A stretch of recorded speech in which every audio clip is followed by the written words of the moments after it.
South India shopping mall, the wedding మంత్ర, సరికొత్త wedding collection, south India shopping mall. Covid ఈ పేరు వింటేనే ఒక్కొక్కరు వణికిపోవాల్సిందే. ప్రపంచాన్ని అతలాకుతలం చేసిన కోవిడ్ ఇప్పుడు మళ్ళీ రూపాంతరం చెంది కొత్త వేరియంట్ వ్యాప్తి చెందుతున్న దృష్ట్యా ఆంధ్రప్రదేశ్ ప్రభుత్వం అప్రమత్తమైంది. ప్రజలను కూడా అప్రమత్తం చేస్తూ ఒక ప్రకటన కూడా విడుదల చేయడం జరిగింది. మళ్ళీ మాస్క్ తప్పనిసరిగా ప్రతి ఒక్కరూ పెట్టుకోవాలి, సామాజిక దూరం పాటించాలి, అవసరమైతే తప్ప గ్రూప్ మీటింగ్స్ కానీ ఫంక్షన్స్కి కానీ వెళ్ళకూడదు, వెళ్ళినా కూడా చాలా జాగ్రత్తలు తీసుకోవాలంటూ అనేక సూచనలు చేస్తూ నిన్న ఒక ప్రకటన కూడా విడుదల చేయడం జరిగింది.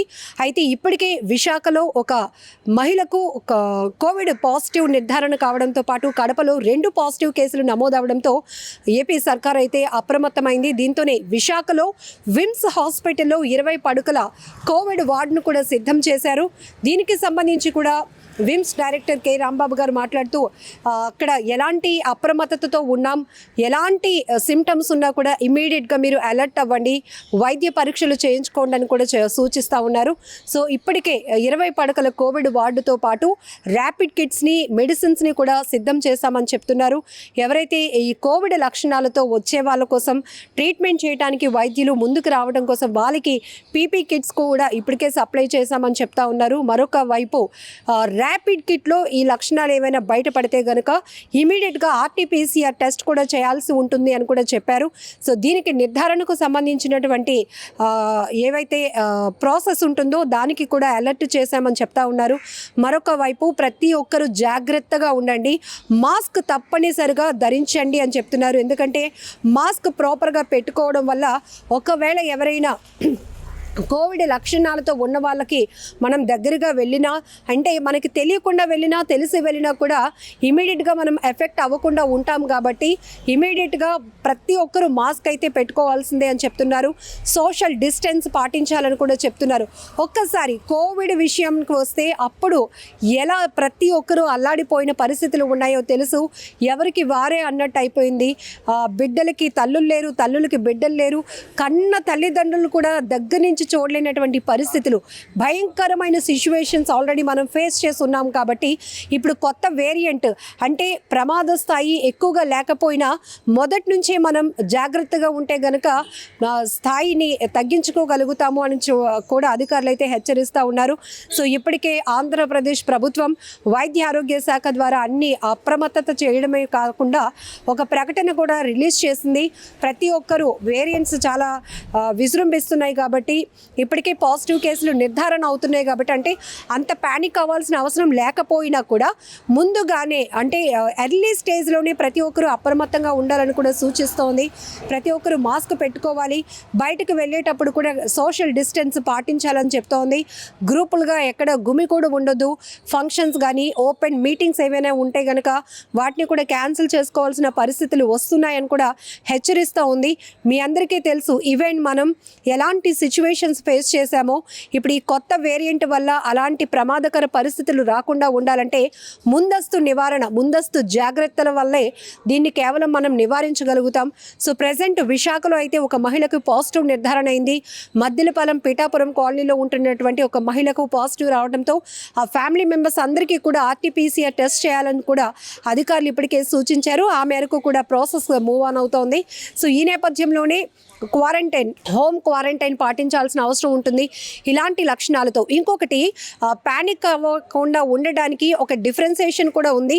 ఇక్కడ ఇప్పుడు హాట్ సమ్మర్లో కూడా మనకి రెయిన్స్ పడుతున్నాయి, ఒక్కసారిగా క్లైమేట్ చేంజ్ అయింది, దీనివల్ల కూడా ఎక్కువగా ఇన్ఫెక్ట్ అవుతున్నారు, ఇన్ఫెక్షన్స్ వస్తున్నాయి, దాంతోపాటు వైరల్ ఫీవర్స్ వస్తున్నాయి. కాబట్టి ఈ వైరల్ ఫీవర్స్కి కోవిడ్ లక్షణాలకి కూడా కొంత లక్షణాల్లో చాలా వేరియేషన్స్ ఉంటాయి. దానిపైన కూడా ఎప్పటికప్పుడు డాక్టర్లు అప్రమత్తం చేస్తున్నారు.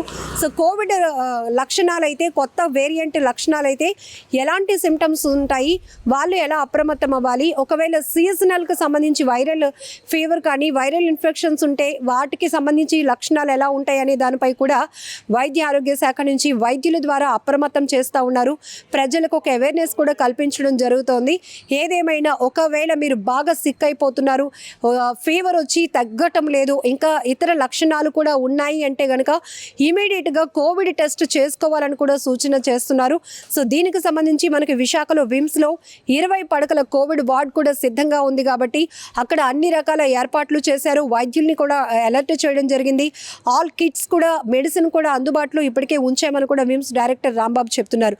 ఏదేమైనా ఈ కరోనా పరిస్థితులు మళ్ళీ పునరావృతం కాకుండా ఉండాలనే మనందరం భగవంతుని కోరుకుందాం. ఎందుకంటే అప్పటి సిచ్యువేషన్స్ అసలు చిన్న పిల్లల నుంచి పెద్దవాళ్ళ వరకు ఎలాంటి పరిస్థితులు ఎదుర్కొన్నామో, ఒకరికి ఒకరు దూరం అయిపోయిన పరిస్థితులు ఉన్నాయి. కాబట్టి ఈ కొత్త వేరియంట్ వల్ల అలాంటి భయంకరమైన పరిస్థితులు రాకుండా ఉండాలంటే ముందస్తు జాగ్రత్తలే నివారణకు కారణమవుతాయి. కాబట్టి ఆ రకంగా కూడా ప్రభుత్వం ప్రతి ఒక్కరిని కూడా అలర్ట్ చేస్తోంది. ముఖ్యంగా గర్భిణీ స్త్రీలు చాలా జాగ్రత్తగా ఉండాల్సిన అవసరం ఉంది. వాళ్ళు మొదటి నుంచి కూడా కేర్ తీసుకోవాల్సిన అవసరం ఉంది. మరొక వైపు చిన్నపిల్లలు, వృద్ధులు, వీళ్ళు ఇమ్యూనిటీ పవర్ తక్కువగా ఉంటుంది కాబట్టి బేగా ఎఫెక్ట్ అవుతారు. కాబట్టి వీళ్ళని జాగ్రత్తగా చూసుకోవాల్సిన బాధ్యత కూడా మనపైనే ఉంది. సో అలాంటి వాళ్ళు ఎవరైనా ఉంటే ఇప్పటికే వృద్ధుల్లో కానీ చిన్నపిల్లల్లో వైరల్ ఫీవర్స్ కానీ వాళ్ళు ఏదైనా ఇంకా ఇతర కాంప్లికేషన్స్తో సఫర్ అయి ఉంటే కనుక ఇమీడియట్గా వైద్యుల్ని సంప్రదించండి. దానికి సంబంధించి వైజాగ్లో అయితే విమ్స్ హాస్పిటల్, కేజీహెచ్ అవైలబుల్గా ఉన్నాయి. సో వైద్యులు కూడా అప్రమత్తంగా ఉన్నారు కాబట్టి ఎలాంటి భయం, ప్యానిక్ కూడా అవ్వాల్సిన అవసరం లేదు అని చెప్తున్నారు. సో దీనికి సంబంధించి కోవిడ్-19కి సంబంధించి మనం ఎలాంటి సిచ్యువేషన్స్ ఫేస్ చేసామో ఫస్ట్ వాటిని మైండ్లో పెట్టుకుంటే ఈ కొత్త వేరియంట్ని మనం ఎలా ఫేస్ చేయొచ్చు, ఎలాంటి జాగ్రత్తలు తీసుకోవచ్చు, ఇమ్యూనిటీ పవర్ పెంచుకోవడానికి ఎలాంటి మంచి ఫుడ్ తీసుకోవాలి, ఎలా హైజీన్ మెయింటైన్ చేయాలి, పరిశుభ్రంగా ఎలా ఉండాలి, మనతో పాటు ఇంట్లో అలాగే ఇంటి పరిసరాలు కూడా ఎలా శుభ్రంగా ఉంచుకోవాలి, ఇవన్నీ కూడా మనం ఈ ఇన్స్ట్రక్షన్స్ ఏవైతే గవర్నమెంట్ నుంచి వచ్చాయో వాటిని యాజ్ ఇట్ ఈజ్ ఫాలో అయితే కనుక ఇలాంటి భయం లేకుండా ముందుకు వెళ్ళడానికి అవకాశం కూడా ఉంటుంది.